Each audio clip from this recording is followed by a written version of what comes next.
चार वर्ग को जानना होगा। नहीं जानेंगे तो आपका विकास नहीं होगा और सरकार आपको कुछ नहीं देने जा रही। इसी शर्त पे मैं अपने बहुत ही विख्यात चिकित्सक मिस्टर डॉक्टर सोशल वर्कर दाता डॉक्टर बी हेम्ब्रम से निवेदन करता हूं, पर उनसे मेरा एक और भी निवेदन है जो वो नहीं बुरा मानेंगे। वक्त का ख्याल रखें, कुछ ऐसी चीजें दीदी घर लेकर के जाएं कि उनके बाल बच्चा परिवार घर सबकी तरक्की हो। Doctor B Hembrom.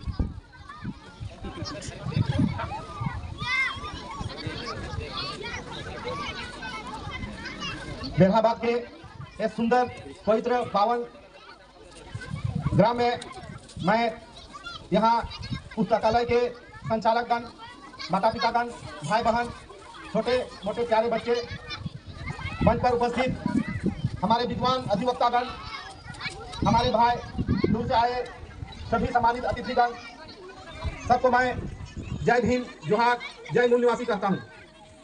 बच्चे लोग थोड़ा स्थिर रहिए। बच्चे लोग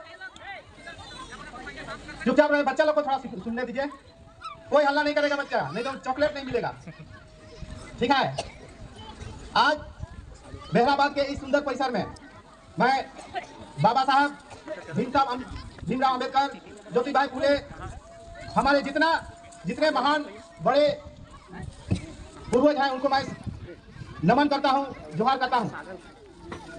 हम लोग ने ठान लिया है कि पुस्तकालय को आगे बढ़ाएंगे और मैंने पिछले बार भी कहा कि आप लोग जब शुरू करेंगे हमको बुलाइए, हम लोग यहाँ उसका नींव डालेंगे और आगे बढ़ेंगे। बहुत अच्छी बात है। मैं सबको को बधाई देता हूँ बेहराबाद के लोगों को, इसको हम लोग बढ़ाएंगे। मेरी बात रखने के पहले बेरहाबाद गाँव मैंने उच्चारण में गलती हो, तो हम लोग यहाँ पर बैठे हैं। मैं एक दो शब्द कहता हूँ। पहले हम जानेंगे हम कौन है। कितने लोग जानते हैं अपने को? आप कौन है बताइए तो। हम लोग कौन है? दलित, आदिवासी, पिछड़ा और अल्पसंख्यक के लोग, हम लोग कौन है? पता लोग को मालूम है? मालूम है कि नहीं? किसको मालूम? हाथ उठाइए। केवल मुस्कुरा देते हैं, ऐसा थोड़े होगा। किनको मालूम है आप कौन है? हम लोग दलित, आदिवासी, पिछड़ा और अल्पसंख्यक इस देश के मूल निवासी हैं। कौन है? मूल निवासी। हम लोग दलित, आदिवासी, पिछड़ा भी नहीं कहेंगे, हम लोग इस देश के मूल निवासी हैं। और मूल निवासियों को हमारे पूर्वज इतना शालीनता से जीवन जीते थे। छत्रपति शिवाजी महाराज, राजा अशोक सम्राट, राजा चंद्रगुप्त मौर्य और बहुत रामास्वामी पेरियार, ये हमारे मूल निवासी हैं। ज्योतिबाई फुले बहुत हैं और उन्होंने अपने जीवन संघर्ष में हम लोग को यहाँ तक अपने आप को खड़ा होने में हमें सशक्त किया है। तो मूल निवासी का क्या हो गया? ऐसा मूल निवासी का क्या हो गया? आज हम लोग आदिवासियों को, दलितों को और पिछड़ी जातियों को हम लोग एक दूसरे को देखना नहीं चाहते। क्या हो गया इसे? आज से 4,500 साल पहले बाहर से आए यूरेशिया के लोग, इजराइल के लोग, इन्होंने हमारे मूल निवासियों के, हमारे पूर्वजों को मारा, कुचला और हमारे संस्कृति को बर्बाद कर दिया। और इन्होंने हम लोगों को गुलाम बनाया। कैसे गुलाम बनाया? हम लोगों को वंश व्यवस्था में 4 भागों में बांट दिया। जो ब्राह्मण, जो आर्य लोग बाहर से आए, यूरेशिया से, इजराइल से, वे लोग अपने आप को क्या कहलाए? ब्राह्मण। अब ब्राह्मण कहां से पैदा हुआ? बोला मुख से पैदा हुआ। उसके बाद क्षत्रिय, क्षत्रिय कहां से पैदा हुआ? भुजा से।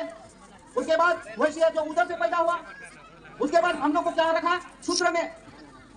और शूद्र कहां से पैदा हुआ? पैर से। उन्होंने ऐसे कहा, जान रहा था ये मूल निवासियों को ऐसा विघटित कर दिया जाए, उन लोगों को शूद्र में रखा जाए और उसका समाज में कोई गिनती नहीं किया जाए। और इस तरह से हम लोग को तरह तरह का जातियों में विभक्त कर दिया। और विभक्त करने के बाद उन्होंने तरह तरह के देवी देवता बना दिए। 33 करोड़ देवी देवता बना दिया।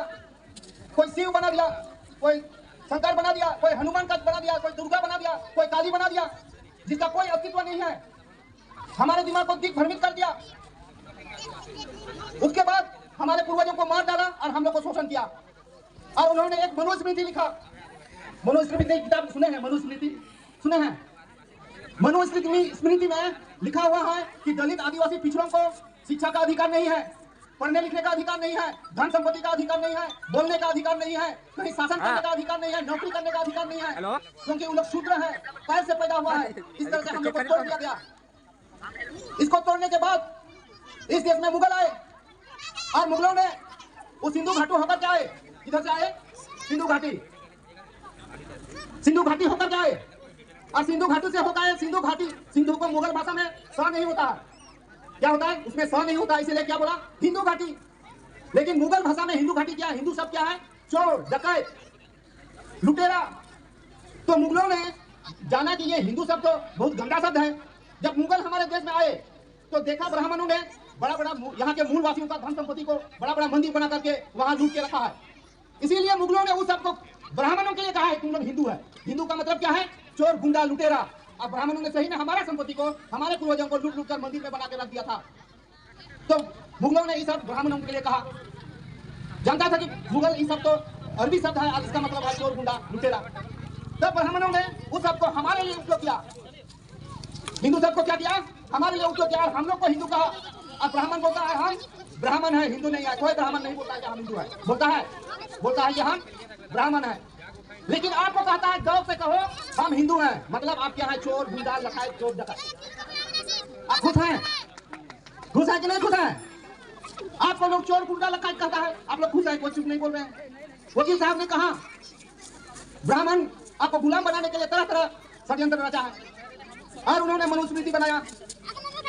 आज उसके बाद हमारे लड़ाकू पूर्वज आए, बहुत सारे पूर्वज आए, उसमें बाबा साहब ने जोर लगाता था, मैं जोर लगाता हूँ, और सारे जिंदगी त्याग करके उन्होंने हमारे देश के लिए संविधान लिखा। और संविधान में उसने आर्टिकल, वकील साहब ने बहुत बार कहा, क्या कहा, आर्टिकल 19 जो हमारे लिए बोलने का, लड़ने का, कहीं भी बोलने का अधिकार है। आर्टिकल 340 हमारे पिछड़ी जातियों के लिए है, शिक्षा का काम करने का सारे का अधिकार है। आर्टिकल 341 सारे हमारे लोगों को विकास के लिए है, दलित लोगों के लिए।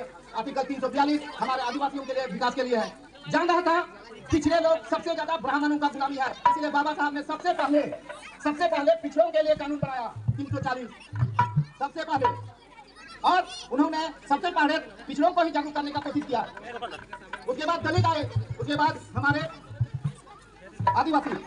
तो इसीलिए आप लोगों से गुजारिश है कि आप जो जकड़ है, ब्राह्मणों का जकड़ है, उससे आप लोग दूर जाइए। आप लोग माइक बंद मत बजाइए। कौन बजा रहा है, कौन बजा रहा है माइक?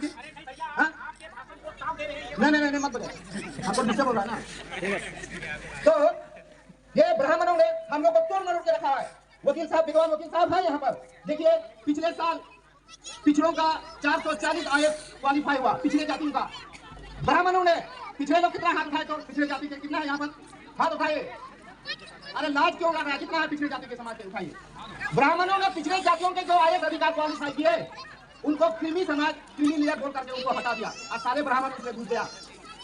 उसी तरह हमारे संविधान को बदलने के लिए जितना हक और अधिकार है, वकील साहब ने कहा बीजेपी अगर आ गया 2024 में तो सारे संविधान को खत्म करेंगे। बाबा साहब ने जो अधिकार दिया है उसको खत्म करेंगे और हमारा जो अधिकार है, हक और अधिकार, उसको खत्म कर देंगे। बहुत बड़ा विलंब बना है।